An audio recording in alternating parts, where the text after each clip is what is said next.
মারুফা, বাংলাদেশে কিন্তু ক্রিকেটের একটা অন্যরকম ক্রেজি রয়েছে, যদিও শুরুর দিকটাতে ফুটবলের দিকে একটা ঝোঁক ছিল বাংলাদেশের মানুষের, তবে সেটা কিন্তু ধীরে ধীরে ক্রিকেটের দিকে রূপান্তর হয়েছে। তো একজন নারী হিসেবে ক্রিকেটটাকে পেশা হিসেবে বেছে নেওয়া কতটুকু চ্যালেঞ্জিং আসলে? আমি মনে করি যাদের ছোট থেকে স্বপ্ন থাকে সেদিকে যাওয়া উচিত, এবং স্পোর্টসের দিকটা অন্যরকম। আপনি চাইলে কিন্তু আপনি এখন ক্রিকেটে আসতে পারবেন না বা আদার্স গেমে আসতে পারবেন না। তো যারা ক্রিকেট খেলে তারা অনেক কষ্ট করে, আসলে মানে আদার্স গেমও অনেক পরিশ্রম করে। কিন্তু মনে করেন যে এখন ধীরে ধীরে আমাদের ছেলেদের সাথেও আমাদের খেলা মনে করেন যে হচ্ছে, যেমন লাইক বিপিএল চালু হচ্ছে, শুনছেন হয়তোবা। তো এটা নিয়ে আর কি আসলে আমরা অনেক এক্সাইটেড। সামনে খেলা আছে, দেখবেন আপনারা। একদম একদম। সানজিদার কাছে যদি একটু যেতে চাই, যে ছোটবেলার কথা যদি আমরা ধরি বা ছেলেদের সাথে খেলতে হয়, এই বিষয়টা তো মারুফা আপু তুলেছেন। এই যে ছোটবেলা থেকে আপনি যখন খেলেছেন, নিশ্চয়ই ছেলেদের সাথে খেলতে হয়েছে, এবং ফুটবল মানেই কিন্তু আমরা সবাই জানি একটা ফিজিক্যাল কন্ট্যাক্টে আসার একটা বিষয় আছে।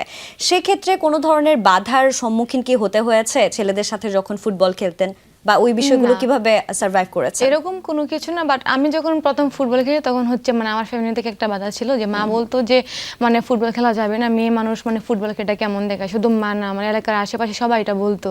তো একটা পর্যায়ে যখন আমরা সাকসেস পাওয়া শুরু করছি তখন মানে কেউ এটা কিছু মানে বলে নাই। আর আমার ফ্যামিলি থেকে বাবা অনেক সাপোর্ট দিছে। আর যখন আমি প্রাইমারি স্কুলে পড়ি তখন থেকেই হচ্ছে আমি যখন ক্লাস 5-এ পড়ি তখন হচ্ছে আমরা ক্লাস 3-এ বা ক্লাস 4-এ ছেলেদের সাথে আমরা খেলতাম আর কি। ওখান থেকে হচ্ছে মানে ফাইটিং শুরু। ন্যাশনাল টিমে আসার পরে হচ্ছে আমাদের এলিট একাডেমি আছে, ওই এলিট একাডেমি জুনিয়রদের সাথে আমরা প্র্যাকটিস করতাম। একদমই তাই। মারিয়া আপু, ট্রায়াথলনকে কিন্তু আমি যদি আরেকটা নাম দিতে চাই, যে ধৈর্যের একটা অপর নামকে আমি ট্রায়াথলন তো বলতেই পারি, এটা নিশ্চয়ই আমি ভুল বলবো না। সাঁতার, সাইক্লিং এবং দৌড়, এই তিনের সমন্বয়ে এত কঠিন একটা খেলাটাকে আপনি এত দূর পর্যন্ত টেনে নিয়েছেন, এবং আপনি বাংলাদেশের প্রথম নারী ট্রায়াথলনে আছেন যেমনটা বলছিলেন। আসলে এই জিনিসটা কতটুকু চ্যালেঞ্জিং আপনার কাছে লেগেছে? আপু, আমি আগে তো ফুটবল খেলছিলাম, তো বিকেএসপিতে ছিলাম। সো আপনি আগে ফুটবলার ছিলেন? জি জি। তো সেক্ষেত্রে হচ্ছে একটা ইভেন্ট, এখানে আমরা 90 মিনিট খেলি।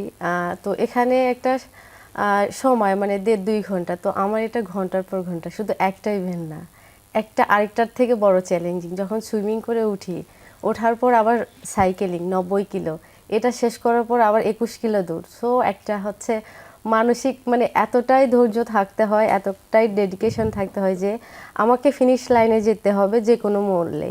আর এখানে হচ্ছে সাইকেলের হচ্ছে পাম্প চলে যেতে পারে, এখানে হচ্ছে পাহাড়ে স্লিপ করে যেতে পারি, পাশের জন এসে আমাকে লাগাই দিত, মানে সব কিছু মিলায় আসলে ফিনিশ লাইনে আমাকে যেতে হবে, যে কোনো মূল্যে আমাকে ফিনিশ করতে হবে।